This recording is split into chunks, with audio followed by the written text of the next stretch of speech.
So, hi guys, my name is Ivy, the host of Open Space, and let's get started with introducing each other. So, Jonathan, do you want to start? I'm Jonathan from London, East London, Leighton, to be precise.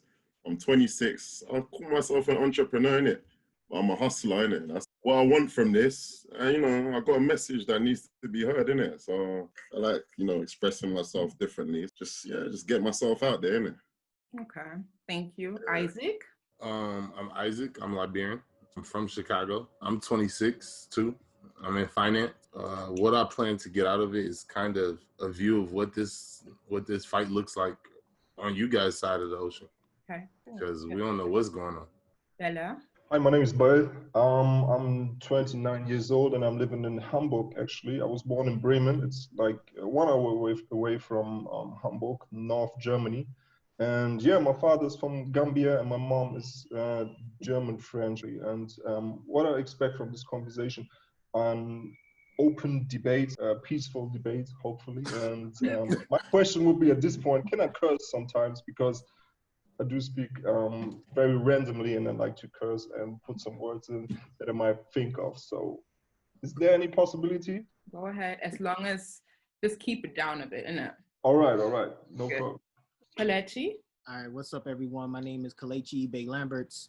I live in upstate New York in Syracuse. I was born in Nigeria, grew up in Lagos for a short portion of my young life, and moved to Chicago, where I spent most of my youth, and now moved to New York, where I'm a professor teaching in public health. And what I expect to get out of this conversation is just a way to bond, to build new relationship with good brothers, learn different perspectives, and hopefully be able to develop a network and just be able to grow.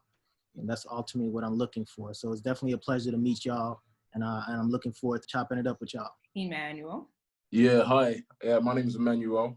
I'm from London, in IT recruitment at the moment. I do make a few films. I'm a bit of a filmmaker at the moment, director and that. I'm 30. What I hope to get out of this is just to be enriched, really. I know everyone's got, sort of their own experiences, and I'm sure there's something that you can add value to obviously my experiences as well. So I'm here to obviously learn, first of all, before anything else. Okay, thank you. Daniel? My name is Daniel, 24-year-old, and I'm from Nuremberg, originally from Ethiopia, and I'm a computer engineering student and also like freelancer. But I also organized the Black Lives Matter demonstrations in my city in cooperation with the whole Germany under the name of Black Community Foundation. And what I expect from this talk is that, like, to know what every city is like how different we are, and also like what connects us, and just to have like the knowledge of like how the struggle everywhere is. Okay, thank you. Ruben? So me, I like computer scientist, I guess you could call me, and I'm an self-entrepreneur as well, I guess, CEO of my own clothing brand at the moment, which is on its way. That's it. What do you want from this? What do I want? I mean, I was really interested in the debate. I mean, I'm talking from people from US, Germany. I want to see what their life's like. It's been kind of weird with, the pandemic and stuff, and all the Black Lives movements, because I've been to a couple rallies myself in here in London. The one in Peckham, because it's just outside my house, I went to that one. It's been crazy, yeah. And it's like community is getting like just huge. Yeah. I like to see it. Okay, let's get started then. So the first question I have for you guys is, what does the Black Lives Matter movement mean to you? Who wants to start? I mean, like, me personally, it's about awareness, isn't it? It's about awareness, getting others, especially, let's be honest, getting the white people to understand that where we're coming from, really, and what we go through daily and our struggles. Do you get what I'm saying? For me personally, it's centered on awareness. That's for me personally, just awareness. Yeah, it's true. First off, we need to think of where it actually started. It started like the Black Lives Matter movement started like 6 or 7 years ago because of Trayvon Martin's death. Yeah, and it was especially against the brutality of or the police brutality and murder of innocent Black people. So therefore, nowadays it's more than that. Basically, I like that because it's Now we're against injustice, engagement, or enslavement and white supremacy. Yeah, and all we want now is basically, or we should strive for justice and equality in our community. And yeah, rest in peace to George Floyd. This was basically this year the cherry on top, that we got together and we all came on the streets and be like, yeah, this has to stop. And yeah, to be honest, his death was a crucial factor to this point where we should do something about in relation to what's happening currently. Yeah. No, I was gonna say, yeah, for me, everything that everyone said, yeah, is right and it resonates with me as well. But on top of it, I think it's for us as well to understand that the struggle is not over. I think a lot of us, like, it's something that's always been progressive, but a lot of us kind of got comfortable thinking, all right, we're kind of cool, we know it's there. Do you understand? But I think what we need to do is we always need to be consciously aware that it is a struggle and keep fighting if we want to see further progression. If you get what I'm trying to say, like, the fight was never done. Oh, yeah. Exactly. Do you understand? Yeah. I think like everything that's sparked up now just made us realize, you know what? And for me personally, seeing all the rallies from both sides, seeing what's going on, like the black people coming out, the white people coming out, and the things that I'm here saying, it lets me know that this thing is fully not dead. It's not cool. Like, we thought, oh yeah, it was fine that we could be in a way that we live together side by side and we're all right, you know, in the mainstream space. But even in that, it's not okay, because you can see what people have been harboring inside. Like, it's mad. So, I mean, I think what everybody else has said is essentially what I'll say, but I'll just add on top as what Emmanuel did as well. You know, and I think to what, is it Belle? I'm sorry. How do you say it? My name is Bell, actually. Bell, my bad. All good. Thanks. Yeah. So, you know, when it comes down to it, as we talk about the history of where this Black Lives Matters movement started from, I mean, it evolved to something that focused on police brutality. But the way I look at it has always been about holding other people accountable to know that you just can't kill us without having somebody hold you responsible for killing Black people. You know what I mean? You can't just kill them aimlessly. And that's what happened, because George Zimmerman was not a police officer. He was a random citizen that killed Trayvon Martin. Essentially, the justice system told him that it was okay. And ultimately, that's not okay, right? And I think, as Emmanuel mentioned already, it's evolved to something that's still very present today. And with George Floyd and all the other people, hundreds of people who've been killed by white people or under the guise of racism, to just say that it doesn't matter, right? And now it's evolved to even more where, as you know, mentioned, we're looking at all types of Black lives. It's not just Black men. We're looking at people who are Black and trans, people who are Black in the LGBTQ plus community, right? Black women, right? So knowing that you just can't kill us, fam, and think that you're gonna get away with it, that we gotta start speaking up, because if not, then people feel justified under the fact that they feel supreme and better than us, that they can kill us and get away with it. And that's how I've always looked at it, as a way to raise that awareness, to show that this is enough. Enough is enough. Like, we're going to clap back, and in whatever way we got to clap back. Right now we're protesting, but when George Floyd died, we were burning shit down, and we gonna do whatever we got to do to make sure that y'all hear us, and don't just write no Black Lives Matter on the road, but we need more than that. Isaac? I definitely agree with what everybody's saying. The biggest thing is now, though, because we don't have one big leader to voice our opinions like we have in the past with like a Martin Luther King or Malcolm X. I feel like now, Black Lives Matter to me is that voice. Mm-hmm. It's our one banner that every Black person, if it's Black men, Black women, if it's allies, they have a chance to actually stand behind one unifying movement to help. But as everybody's saying, it's evolved. So now it started off with just people and us focusing on the lives that we're taking, but now it needs to change to policy. We need to find out, okay, what does it take on paper for y'all to send these police to jail for killing these Black people? Like, is it that he didn't have a gun, he didn't have a weapon? Is it that he was defenseless? Is it that force was excessive? What is it that is going to take for you to send them to jail? Because y'all sending us to the grave too fast. Okay. Daniel, what do you think? As a solidarity to my American brothers and sisters who have been been enslaved and then freed, kind of, but still like mentally enslaved in the whole structural racism. Mm-hmm. There needs to be like constructive change, like in the whole structural system.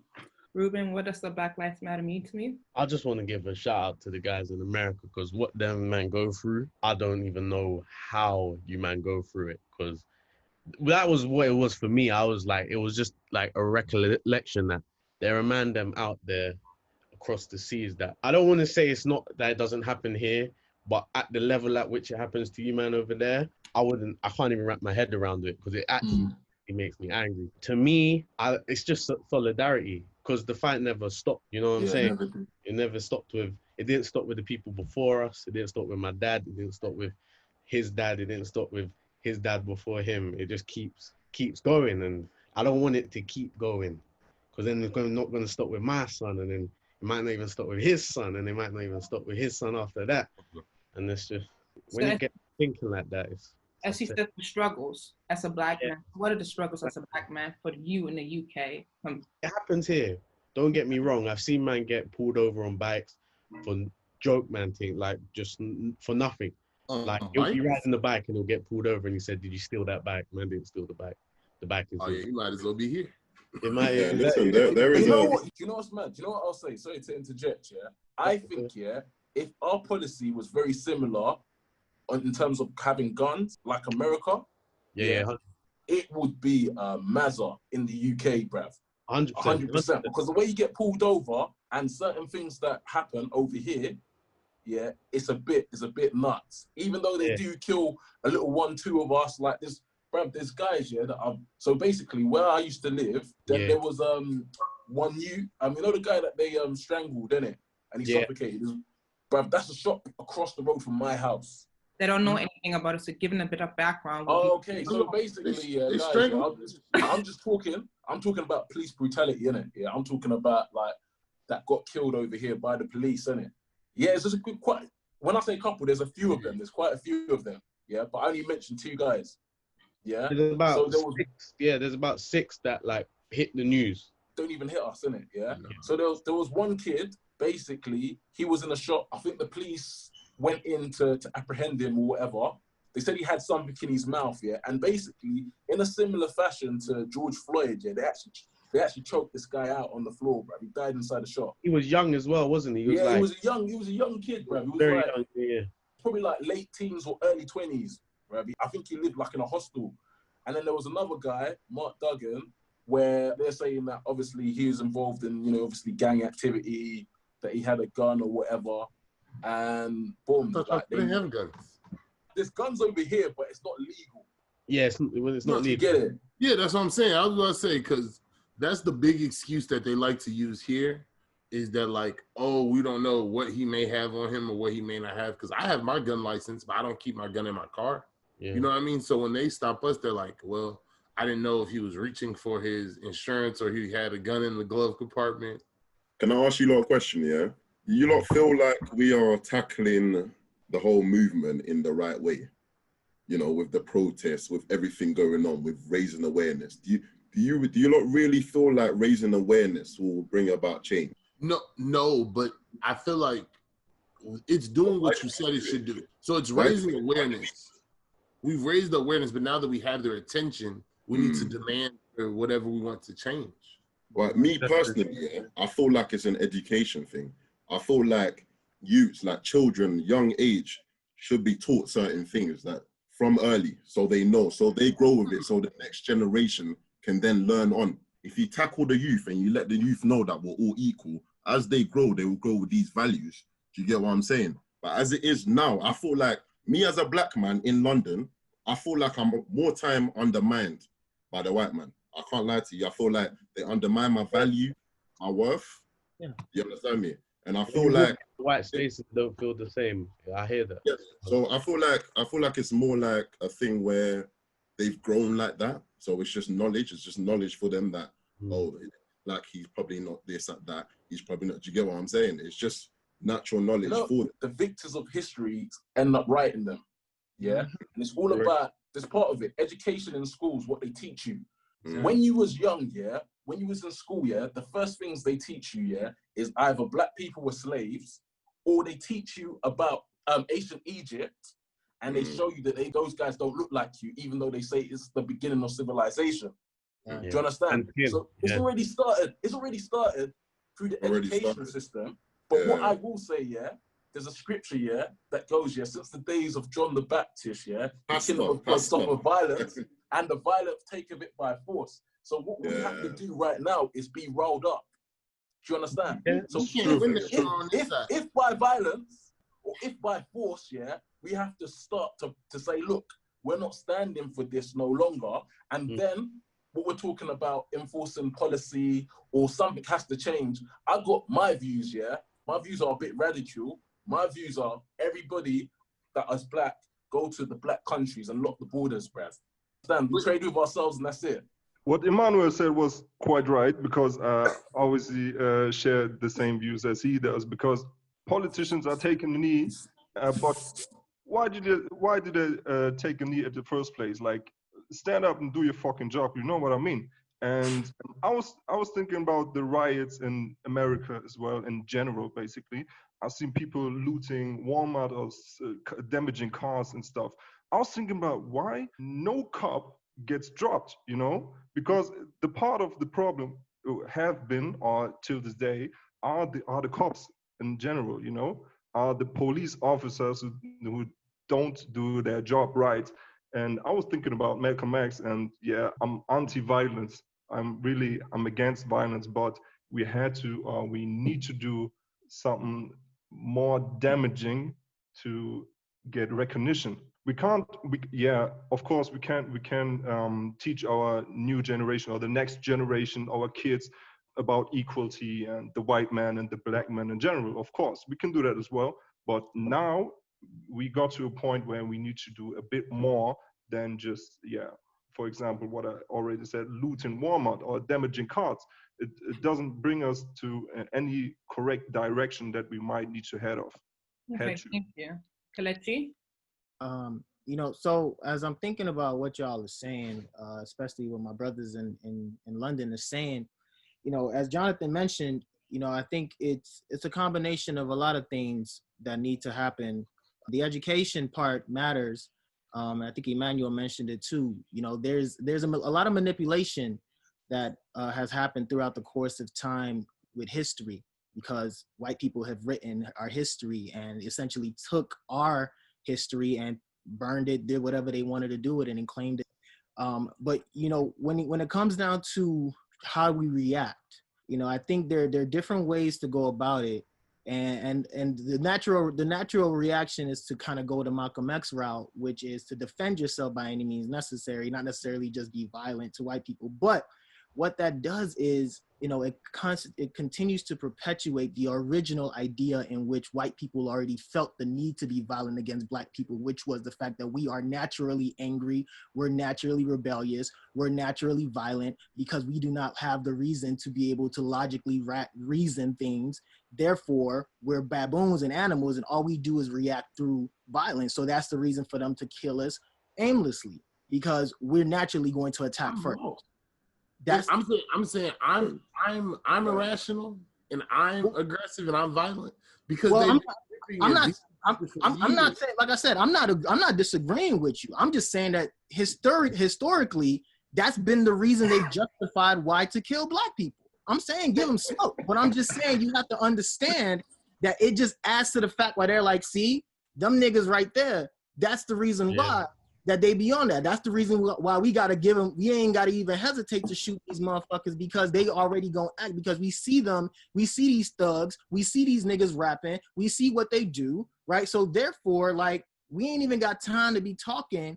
We about to get them before they get us. They manipulate the whole thing to the point where they fear us. You feel me? Like they see us and they fear us. So when Bell is talking about and Jonathan's talking about education, our black kids are growing up. I got a son, you know what I mean? And my young man's finna be growing up, and kids who are going to be in the same school as him are going to fear him because of what's been perpetuated, not just in the books, but in the media and through oral history. You know what I mean? So it's like there's so many things, bruh, that's systematically in place. Like racism, bro, like is so well done.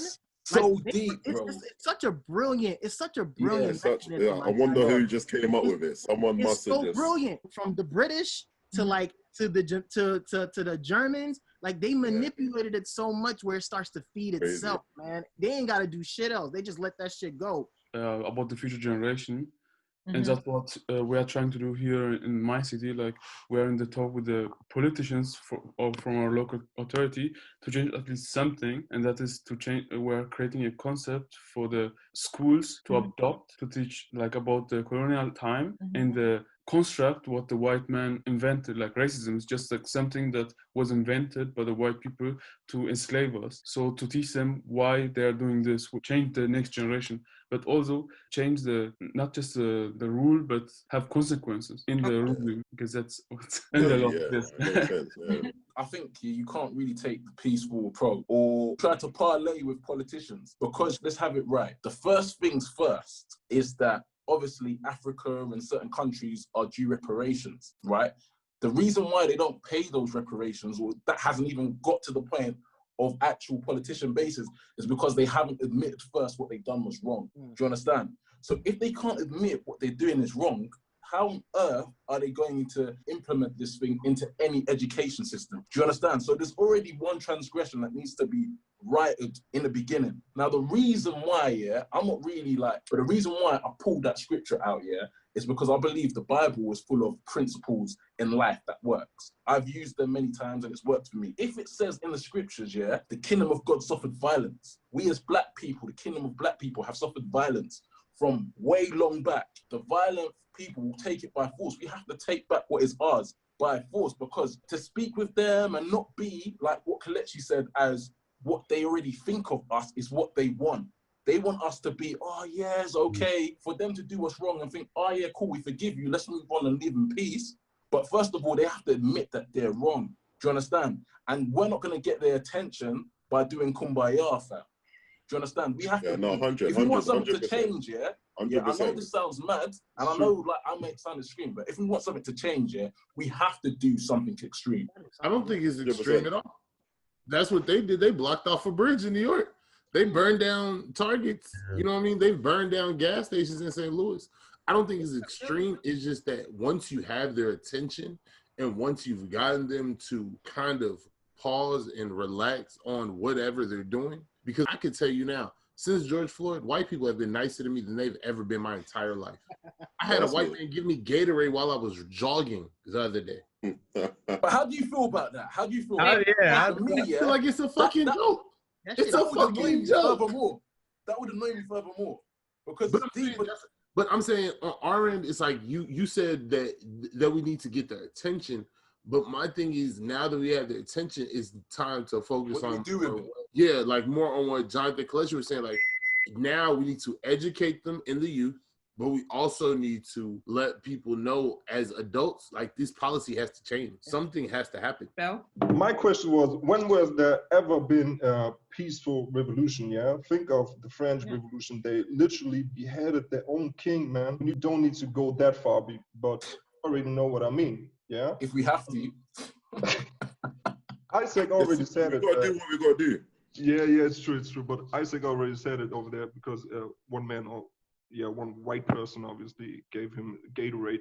But for how long does this movement take, or for how long are white people aware of our struggles and be kind to us? I hope it's not a trend. I hope it's forever, literally. I think it takes more than that to be just like, spread awareness, to communicate with everybody and say, hey, Black lives still matter, till this day, till tomorrow, till next month, till next year. I need something bigger, We are waking up. Black people are waking up. White people are waking up, because I think they're kind of afraid that they might thought back in the days that Black people are superior, and that's why they're kind of feared of us. And we Black people we waking up. We are not slaves anymore, but we are still part of the racist system and regime and whatsoever. Globally and in our local communities, it's very important to get to this point where we really need more attention than that. Yeah, it's not enough for me to just post a black screen via Instagram and say, hey, Black Lives Matter or Black Out Tuesday, whatsoever. We need more action. Yeah, that's what I was saying. And we can't do it peaceful anymore or any longer, because in 2 years nobody's going to talk about it anymore. As I mentioned at the beginning, Black Lives Matter is like 6 years old or 7 years old. It was funded by 3 black women. I don't know their name. Can you imagine? Like 6, 7 years, like ages, fam. We always talked about Black Lives Matter. We want equality. And now it's the point where, yeah, the cherry on top, George Floyd, as I mentioned, but now we need to do more. We need to do more, really. With the Bible, you know, it's interesting how the Bible has been used in various ways to justify various things. Just as you can use it to justify a revolution by taking what's yours, there's also the same Bible that's been used to justify slaves and their masters. If you go back and look in the book of Corinthians, I mean, it literally said that, you know, being a good master and being a good slave is what's going to get you to heaven. And that's essentially what slave masters did, and that's what they used to convert many black people to Christianity, 1.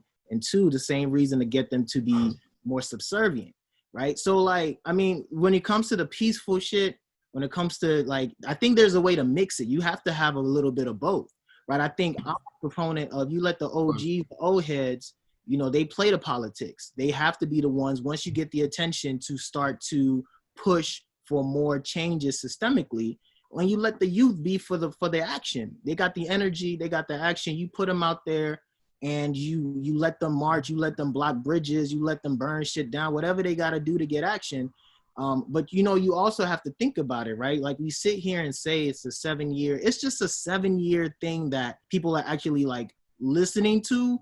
But are they really listening to us? Because we've been asking for justice for George Floyd and the police officers to be held responsible and be penalized for killing an innocent black man.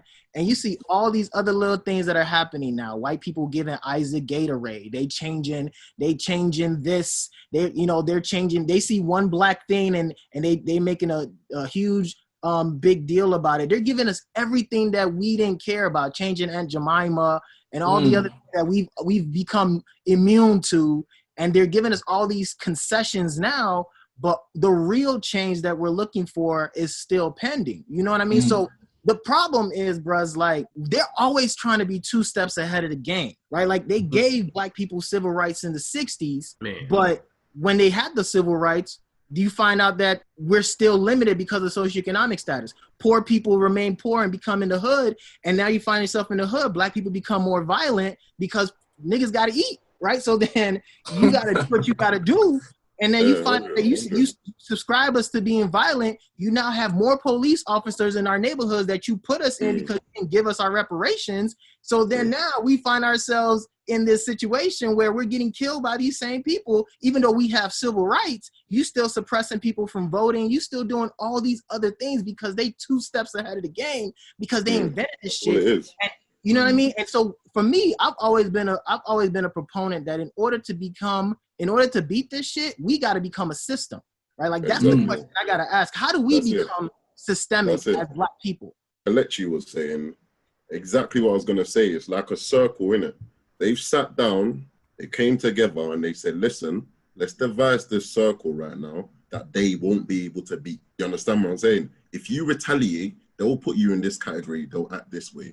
Yes. If you don't do this, you don't do that. So we as black people, instead of wasting time, instead of protesting that ain't gonna do shit, instead of doing all them things there that ain't gonna do shit, we need to come together and think, what can we do to beat their system? Because it's their system. You understand what I'm saying? It's their system that they put in place, and it's working well. It's been working well. But we sit down and we still conform to the system. We still go out there, protest, tear down statues, do these things there. It doesn't make a difference.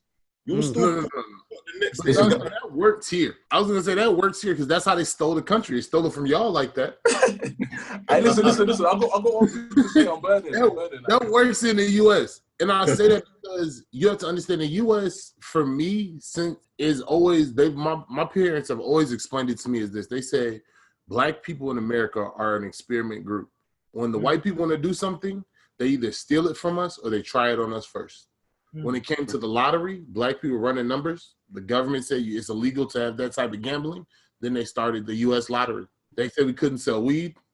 Now the U.S. is selling weed. Like, they wait until the black people find a way to successfully do something, they steal it, and then they lock up half of the black male population while they're doing it. You know what's key, yeah? And everyone's saying, oh yeah, we need to come together, we need to have a system, whatever. Do you know what I think is beautiful about BLM? It's that I'm flipping my Snapchat and I've got friends all over. I've got friends stateside, I've got friends in Amsterdam, I've got friends in Germany, I've got friends in the UK, and I'm seeing everyone move at the same time, doing something. That's beautiful. Now, let me tell you this now, yeah? This whole thing, like, I was speaking to Ivy the other day, yeah? And I was talking about Willie Lynch. Do you guys know about Willie Lynch? Yeah. Slave master he devised all these things, how to keep the slaves in check. Basically, it was divide and conquer. And now, if you look at us as a black community and how we operate, we still operate with those tendencies. In terms of what he done is he divided the man against the woman. We got colorism. All of these things, yeah, that we think about so much. We actually think about it in our day-to-day life. Is our status. Oh, yeah. Like, back in the day, or even now, bro, it'd be like, oh, yeah, look at that lighty over there. That's a girl, innit? But she's obviously a light-skinned girl, and then you esteem her as more beautiful or whatever than the normal black people, if you get what I'm trying to say. Like, what was the time? It was definitely... It's so mad, yeah? But you know what? That's not for me. That's not for me. Yeah? I like my dark skin. No, but we do. There's no one here to judge you, Jonathan. No, we do, yeah. I have to say it out there, innit, so they hear me. No, I'm just saying, yeah. No, we do. Like, I like dark-skinned girls, yeah. We do, yeah. But I'm talking about something that has been done from time and something that has affected, even growing up. Like, when you hear the aunties talk, you'll be like, oh, yeah, she's beautiful, she's fair. If you get what I'm trying to say, like, But you know what? The main battle that we should be fighting is actually, first of all, getting them to say what they did before was wrong, getting our reparations, building a system. And I think the only way we can do this, yeah, is if all black people come to the countries that are just black, pure black people. And we lock our borders and work on ourselves. And if they want to trade with us, they have to trade with us with equal, because we got to understand this. I don't know how it is in the stateside, yeah, but in the UK, the way the economy's set up here, we don't actually produce anything.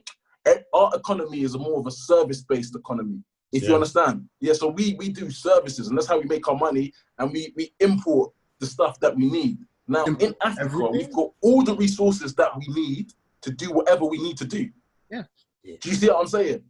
Plus, to do services, all you need is a mind and an understanding of how certain things work, which we've got loads of guys that got it. Do you understand? Like, the richest man, the richest black man, yeah, in the world, yeah, is a Nigerian guy, Dangote. Bruv, when you look at the richest people in the world, yeah, he doesn't reach anywhere. Do you understand? So even in those realms, yeah, there is a division, there's a divide. Do you understand? But if we come home, yeah, and stay within our borders and build who we are and our country where we are first-class citizens, we don't have to be fighting these guys to give them to acknowledge us in their place. Like, what's that? Well, we're a long way away, though. Go home. We're a long way away. Back home, there's too many greedy leaders. But there is. But the thing is, if we work on that and build that, and you see, all that greed comes from them, from what they've done to us. But don't listen. Let me tell you this now, yeah. System. Don't believe the lies they tell you, bruv. I'll tell you this now, yeah. You know about Mugabe, right? Yeah. When I speak to all of these guys, yeah, like from Zim, I was like, how you find him? You go bittersweet. There's some things that he done that are definitely like of course, non-agreeable. But there were things that he was trying to do that is good. The West will demonize certain men, so you take him for a joke, bruv. Do you understand? Yeah? I had mutual friends with his kids, bruv.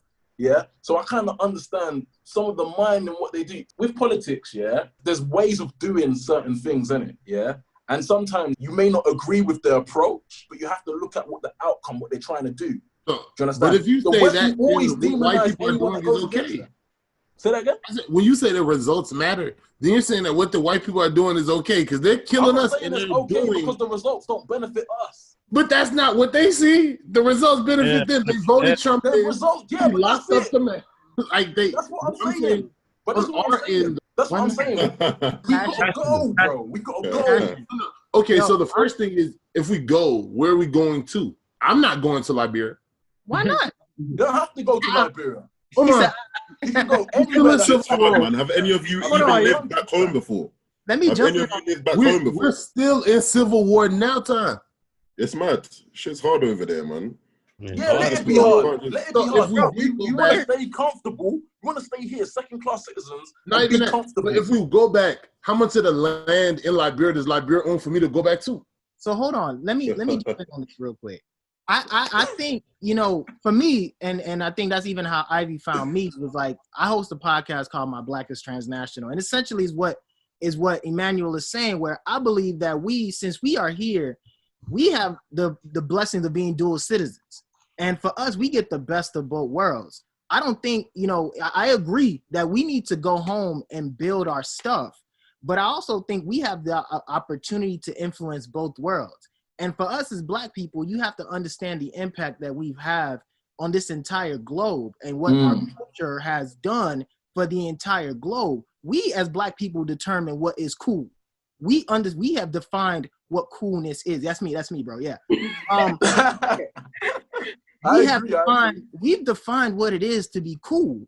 All the athletes and everything that the world adores, the women, whoever, is all Black people. Even Black women, right? Like when we talk about just body or whatever, beauty features, they love Black women. They don't say that shit out loud. But if you look at all these white dudes, these racist white dudes, Thomas Jefferson, they all love Black women. They just kept them quiet. You feel me? So what I'm saying is, like, we have everything they want, right? And there's more of it back at the crib, back in the motherland. But we also have what we need here in the United States or in the UK or wherever. Why not bless both? Like, why not use it to grow?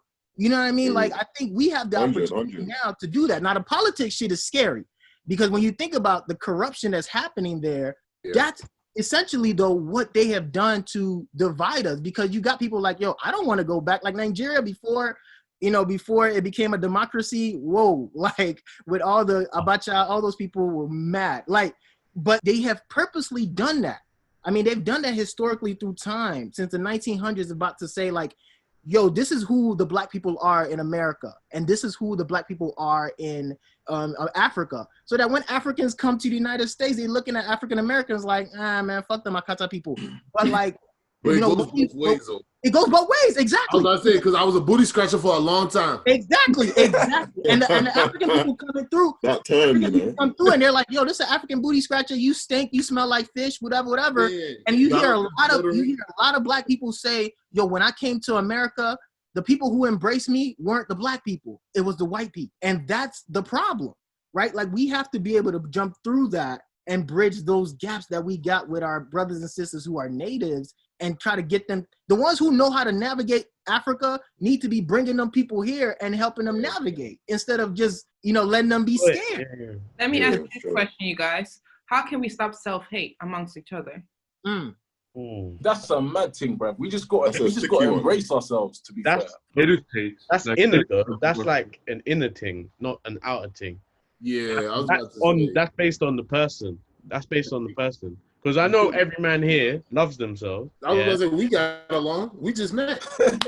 We will go along. Exactly. Are you talking about self-hate like yourself, or are you talking about self-hate like people of your same race? The same. That's what I'm thinking. We're talking about colorism, I guess, yeah? Yeah. I think we need to stop colorism before we discuss racism, because we don't see each other as a unit, or white people don't see each other as a unit.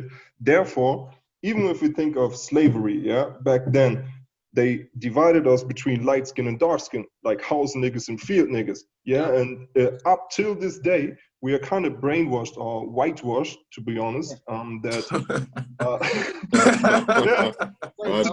true that some dark-skinned people, like dark-skinned women and men are, more likely to hate themselves or hate their color than, like other persons, It's because of the media. It's because we see in our sitcoms and like my wife and kids, always a black man with a beautiful light-skinned woman or etc. Yeah, it's way back then in the past.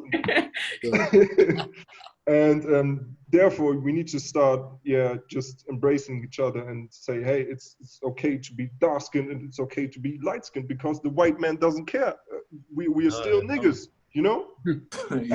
Everyone is a nigger in their views, you know? And I'm totally against it. Was that easy, bro? I wish we as a black man should educate ourselves about like the effect of the racism we experience. Like colorism is the backdrop of the colonial time. So the thinking that the lighter the person, the desirable it is, that's fucked up. Like if we educate ourselves about that matter, self-loving, like all black people, and the more I learn about the racism, the more I learn about the history of it, the more I love all people. To come back to the question, what Ivy said, how do we overcome self-hate? It's like literally it's embracement and it's more input throughout the media to say black is beautiful no matter what, you know, because most of the time I've seen people selling, how do you say that, skin light cream, etc. You know, it's true. Like, I know 2 years ago or 3 years ago, Black China went to Nigeria to sell skin light cream. And there was a big outrage of like, how come she can go to Nigeria and sell this crap, self-hate promotion, etc. But nobody's talking about the numbers she made. Yeah, like the Nigerian population bought this stuff like totally out. Yeah, it outsold over there. So how come that we need to discuss how beautiful our color is? Yeah, you get what I'm saying? Yeah. But I'm saying we can't it's even like peak. It's mad that we're talking about the skin color. Yeah, but you know what? This shit is deeper than rap, fam. It's so deep. Yeah, when you think about it, it's so encoded and ingrained to who we were. But all of this, is from back when they enforced this. No, do you it's understand? Not. And they say everybody here is in a different country, right? How many on the call have direct African ancestry? Almost all of us. So when we got on the call, you didn't say you were from London. No, of course. Yeah. You see what I'm saying? So it's there's already a divide between you and the black man that you meet that say he's from London. Because you know a black man Them men are different. I don't even check. But that's the thing. So before we can even fight colorism, we just gotta accept. No, but you know what, Isaac? No, I know what you're saying. Isaac, no, I know what you're saying, yeah. But you see, in the UK, it's slightly different from the States, yeah. In the sense that you ain't really got a lot of, or I haven't really met any black people who really don't know where they're from. So the black people that I mainly meet have been here, their family's been here for 1-2 generations, maybe 3, but they know it's not like in America where it's so far gone yet, they don't know where. You get what I'm trying to say? It's different over here from that. Because what you get what I'm trying to say? Think, because what he's trying to say is the way that you guys they brainwashed, because it's a kind of form of brainwashing. They made the Africans believe that you guys are from America. That name, that title, African American.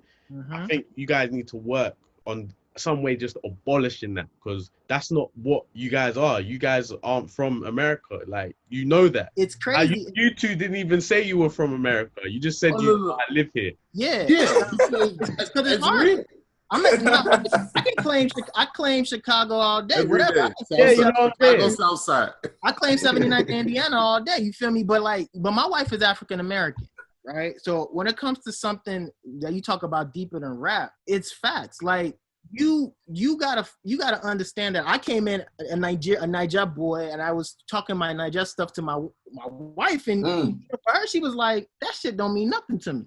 Like she literally said it like that. Like for her, for her though, you have to understand that there's a certain amount of pride that African Americans have, which I respect entirely, because from being made as slaves and being able to develop something that has evolved to what it is now. We can call it hip hop culture, we can call it soul culture, whatever you want to call it. American culture. American culture, right? They built it So for them to say, as Ruben said, to try to abolish that, it's like you are canceling all the blood, sweat, and tears that they went through to finally make it here.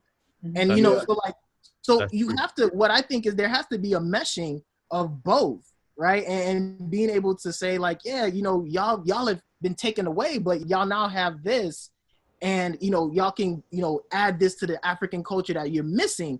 But the truth of the matter is, though, like when it comes down to this self-love, there's so much stuff.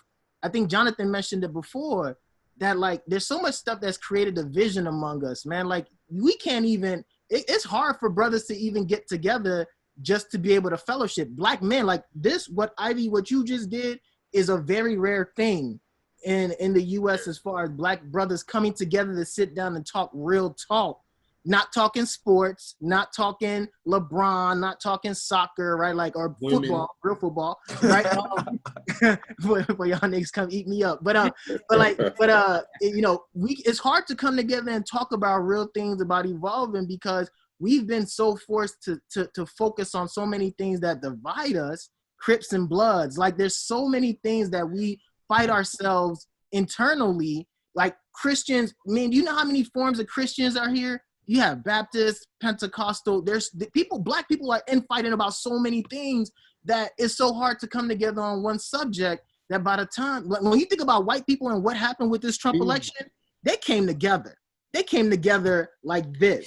What for us Black folks, there's so many other things that we're picking up the pieces for that it's been so much. We're picking up the pieces on colorism. We're picking up the pieces on sexuality. We're picking up the pieces on man versus woman and Black masculinity. It's so many little things, fam, that it's once we try to pick it all the pieces up, if we're talking about running a race, we're finding so much time trying to pick up the pieces. By the time we look up, they are way over there. You know what I mean? So we have to find a way to, if Isaac did something wrong, I ain't gonna lie to you. Like, I would rather for a Black person be like, nope, he ain't do it. Like, I don't care what he did. He ain't do that shit. You know what I mean? Because that's what white people do. That's what white people do. They come together. They be like, oh, it's back. If what it is now in Chicago, wherever you at, if Isaac did something wrong, Ruben might be like, well, shit, that nigga probably did do that shit. And I'm like, well, I don't know. You know what I mean? Instead of, what it should be, even if he did do it, we all come together and be like, I doubt he did it. And then we deal with him internally and defend him publicly outside. Because that's what they're doing.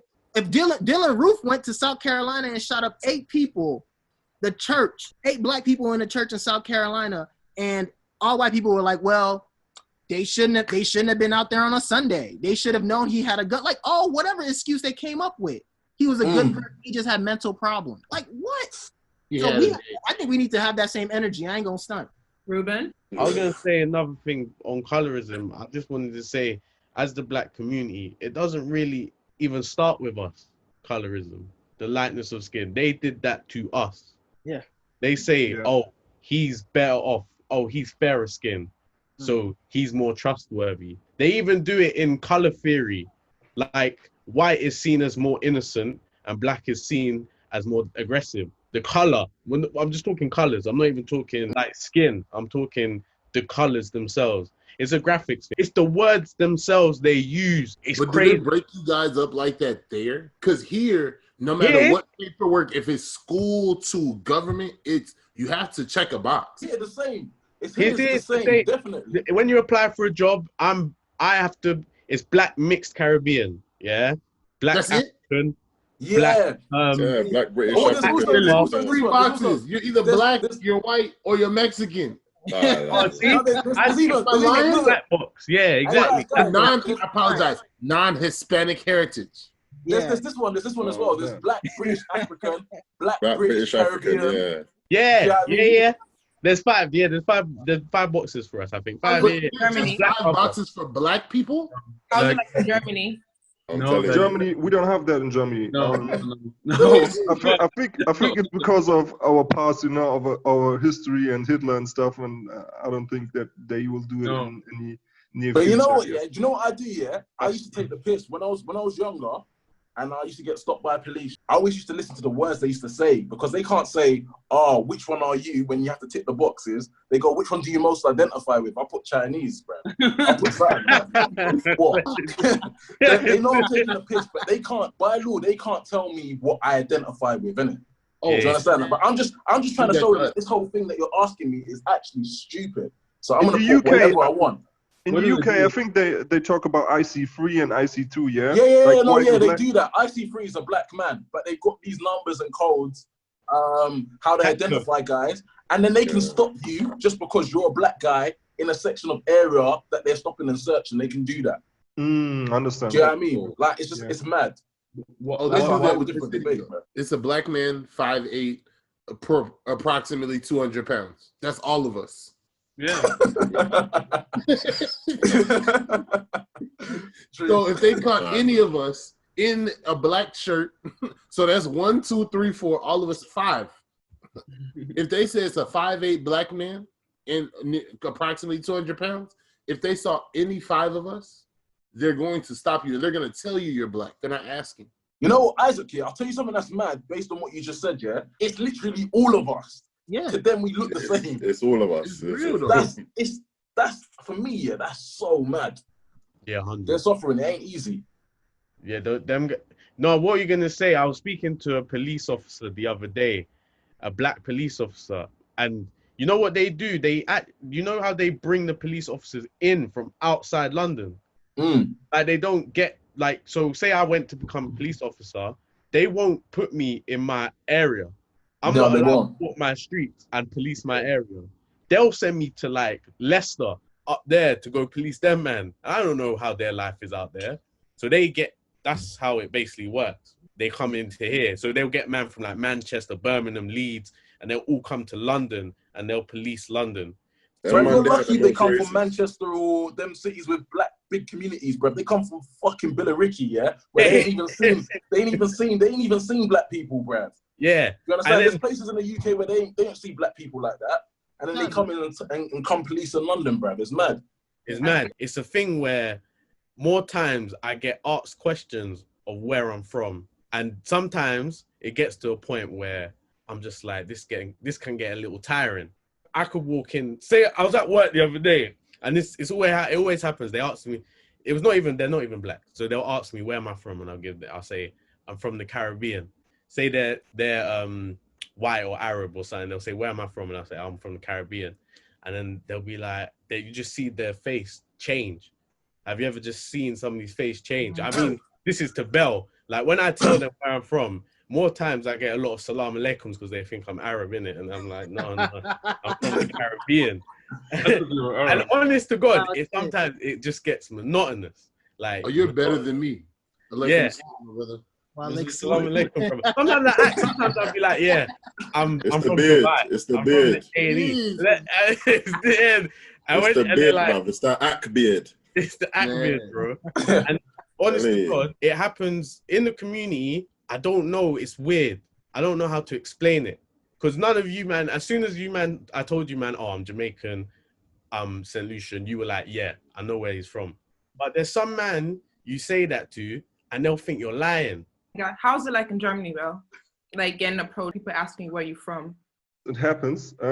Accordingly to Isaac and Emmanuel, it happens a lot through Arab people, yeah. They always greet me with Assalamu alaikum. And apart from that, I'm Muslim as well, alhamdulillah. So all good here. Yeah. And therefore, like the struggles as a light-skinned or someone who doesn't look like African is like basically that you sometimes can feel excluded from the white side and from the black side as well. Yeah, we're talking about when I get to a certain group of African people and they expect me to speak Chi.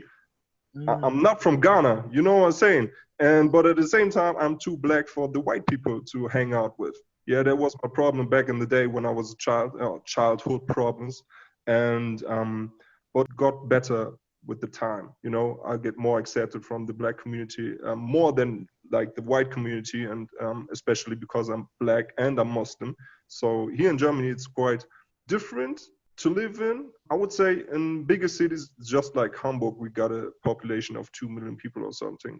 It's cooler. It's way cooler to live here than like in smaller villages where they're more active and more racist and show their real faces.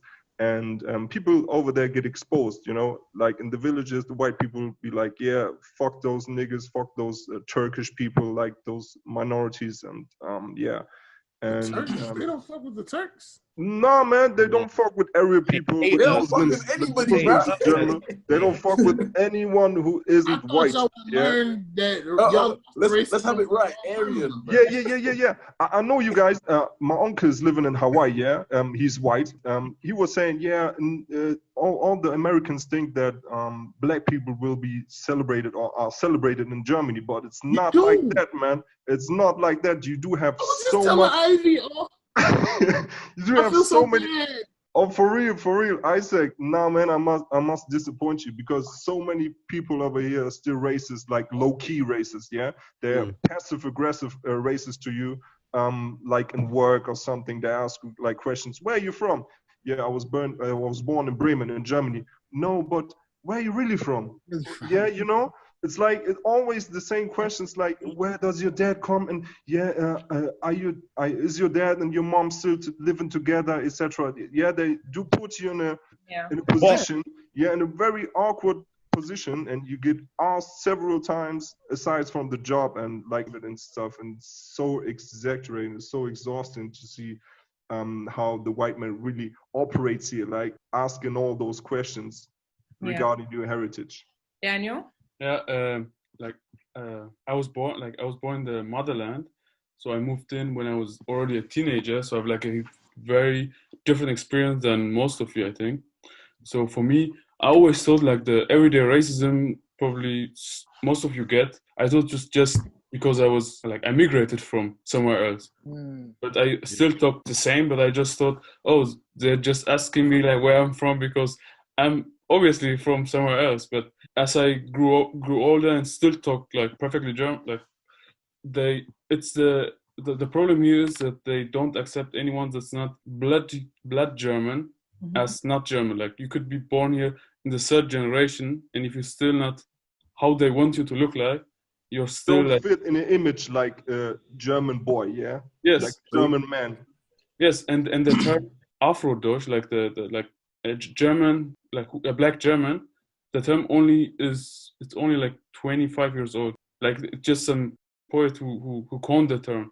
So it's still something new for them, like having non-white Germans. But do you guys want that type of title? Yeah. Because here, I'm gonna say like it helps because it forces it. We're getting to the point now where we can force them to let us in because technically we're African Americans, but it's like separating yourself already where somebody doesn't want you. I feel like it makes it easier to target you, if that makes sense. We have to go home, man. Let me tell you lot one thing about going home, though. Let me tell you lot one thing about going home, right? I will see you in that crowd. When I was when I was 16, right, I got sent back to Ghana, innit? So I just finished high school. I got sent back to Ghana. I was there for a 5-year stretch. So I actually lived in Ghana. I went to boarding school, done all my things there, really. And how it was that coming from London back home, I was worshipped around me just because of the way I speak.